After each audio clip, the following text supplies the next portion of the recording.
14 games before the break. How crucial, I guess, is this period to kind of get your team going, especially building off of what you guys did Friday night?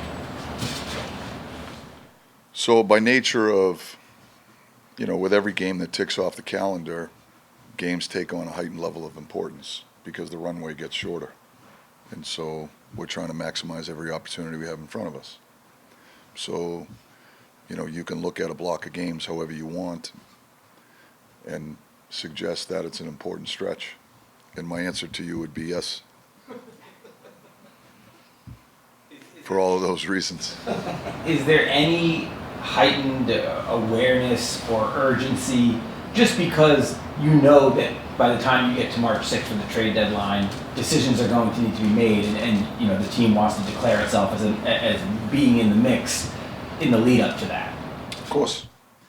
I think all of us, when we set out day one of training camp, the ultimate objective is to earn a spot to have the privilege to compete for the Stanley Cup. And that's why we said that's the goal. And so, now at the end of the day, it boils down to, focusing on the daily process to set yourself up for success. But I think that's what every team sets out to do. And so, I think this particular year is unique in the sense that the schedule is very condensed because of the Olympic break, the timing of the Olympic break around the trade deadline, logistically, things of that nature. It makes it a little bit unique. But is there a heightened level of urgency? For sure there is. I just think, with the parity in the league, there's a lot of teams that are in the hunt. There's not a lot of separation, especially in the Eastern Conference. And so, by nature of, the condensed schedule, logistical timing of the calendar, I think we've got to try to maximize every opportunity we have in front of us. When you look back at the last two games, how encouraging is it that with Adam back, kind of that power play has started to produce again right away, and there wasn't necessarily any sort of process or growing pains for getting him back and getting that unit to produce? Yeah, so I thought when, the power play was really starting to hit its stride when Foxy got hurt. When you look at the stretch, like there was a month there, I think we were the top power play in the league. We went from, I don't know what it was, 31st or whatever to 12th overall in that period of time. So we felt like the power play was starting to hit its stride when he got hurt. Now, obviously, when he got hurt, it forced a lot of decisions and putting players in different spots. And I think it shows you the impact that Foxy has on our power play, his ability to settle things down. He's got a high panic threshold back there. His poise with the puck, his decision making, his ability to see the ice, and his execution skills. And so the fact that we got them back in the mix and they haven't seemed to miss a beat, I think has been huge for us. I think it can be a difference maker for us game in and game out. What have you seen from Matt Rempe's game since he's come back? And do you feel like there are just still some limitations in his game just as he continues to go through and just recover from the injury? Yeah, he still has some limitations. He's still in the process of getting completely healthy. I think when Remps is at his best, he's a very disruptive player. He also creates a lot of anxiety for opponents. When he's at his very best, because he brings a certain energy level, he brings a physical intimidation to his game. I think that players take notice when he's on the ice, and that's when he's at his best. So, setting his game up for success is playing straight ahead, putting pucks in behind defensemen, allowing him to establish a forecheck, allowing him to, impose his will physically on our opponents. And I think when he does that, he can be an unnerving player for our opponents because of his size, his physical stature, and how hard he can be to play against. And so I think that's the game that he's capable of bringing.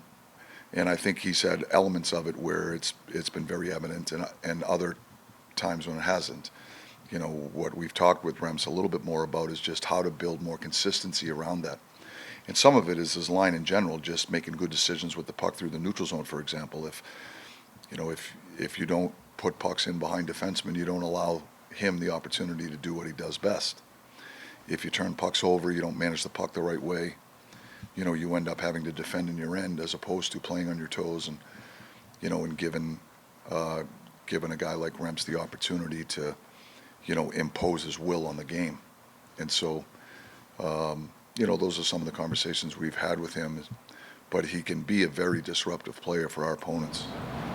Well, I was talking to Artemi just a few minutes ago and just asked him if he felt like he was playing his best. And he's essentially said he's playing better now than he was at the start of the year. Like, he just did not start well, and maybe he missed a lot of training camp and things like that. What are you seeing from him? I know he had 2 goals Friday night as well. What are you seeing from him? Is he closer to, or is he at the level that you expected him to be at? Yeah, I think most recently, you watch his ability to drive offense, both 5-on-5 and on the power play. He drives offense every game for us. And so, he's a unique player with his skill set. And so, the impact that he can have on the game in particular is on that offensive side of the puck. And I think most recently, the last, 6 weeks or so, I think he's done that consistently for us, game in and game out. He's a threat when he's on the ice. I think our opponents take notice when he goes over the boards, as they should, because he has he has game-breaking ability. As I said, he's a unique player in the way he plays the game, and we try to give him a whole lot of latitude there to allow him to play the game that we think sets him up for success. Where we try to challenge him and to help grow his game overall is just, meeting us halfway a little bit and his play away from the puck when we don't have it. And, we don't expect him to be the best defensive player in the world, but we expect him to play defense. And the reason that we have that expectation is because it gives us a better chance to win when he does. So, I think when Bred's at his best, it's he has the ability to drive offense, but also doesn't give up as much, where it becomes a high event experience on both sides of the puck. And so, managing the puck is part of that. There needs to be some calculation in his decision making, understanding the risk-reward relationship. And I think he's done a pretty good job in that regard. But he drives offense. He just has a unique ability to drive offense. At the macro level, when you kind of talk about the increased importance for every game, the limited runway, the rest of the way, do you feel like that sort of extends to like the micro levels of each power play chance, each sort of man advantage chance? And if so, like, how important is it to have the unit with Fox kind of clicking as it was before, like you said, as one of the best, and as it has been since that? Yeah, so I just think it's one aspect of our game that has the ability to be a difference maker for us and helping us win.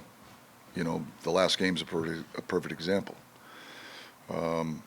Special teams play a big role, and their ability to influence the outcomes.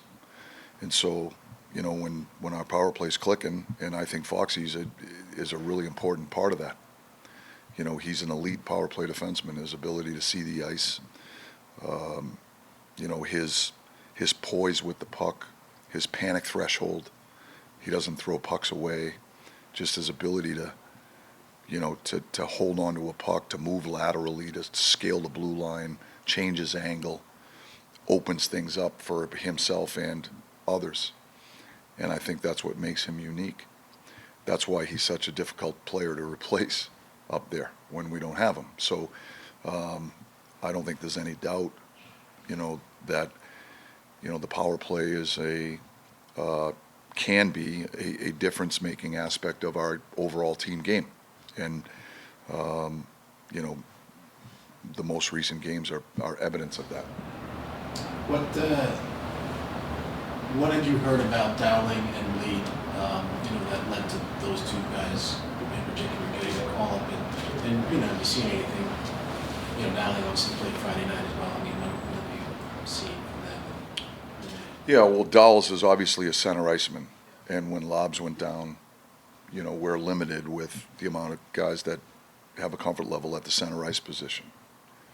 So, you know, if I know Johnny Brodzinski has the ability to play there, we think he's at his best on the wing, but we know he has the ability and the capacity to play the center position. And so, you know, when you add Dowles to the mix, I think it gives us a little bit of flexibility inside of our roster, inside of our lineup with the center position. If we didn't add him to the mix, we really have no flexibility as far as moving players around and people around, because there isn't anyone else that has a comfort level in playing the middle. So, you know, that's a big part of it. The other aspect of it is you know, Dowles is a veteran guy that has some NHL experience that, you know, I think understands what his role is and how he can set himself up for success. So that would be, you know, part of the reasoning why the decisions were made the way they were. I think Bleeder's a guy that, you know, has some NHL experience that I think he's another one of those guys that can be a disruptive player. He can be good on the forecheck. He brings energy. He can drag us into the fight, so to speak. You know, I think he has a physical element to his game also. So I think, you know, that's what those two guys, their respective games, could potentially bring to our bottom six. But to have a little bit of versatility inside of our lineup every night by having more than four guys that can play the middle is helpful.